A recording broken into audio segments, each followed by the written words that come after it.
Assalamualaikum warahmatullahi wabarakatuh. Bertemu kita dalam segmen laman PPDA.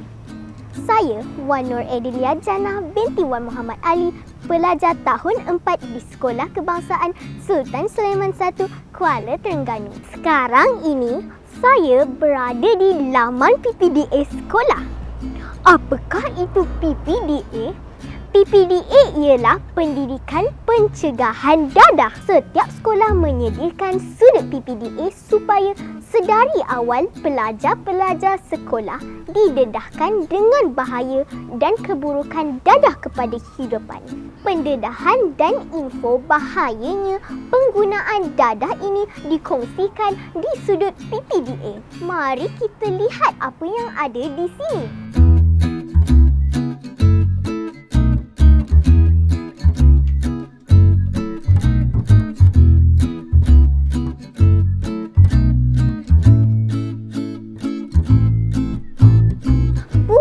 Sahaja pelajar, malah guru-guru dan ibu bapa juga mendapat manfaat dari maklumat yang disediakan. Info berkaitan bahaya dadah.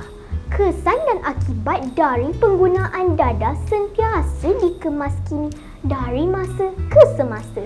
Itu sahaja perkongsian saya untuk kali ini. Jauhi dadah untuk hidup lebih berkualiti dan hebat. Sekian, terima kasih. Assalamualaikum. Bye-bye. Bahagia yang sementara bila sengaja rosakkan badan dan minda, bila terpedaya dengan musuh negara, bila terjebak dengan sang durjana. Dadah nyata kau membawa padah yang tegak menjadi rebah, yang berjaya menjadi punah. Hiduplah dengan ceria, hiduplah dengan gembira. Jauhi diri darinya yang menyiksa.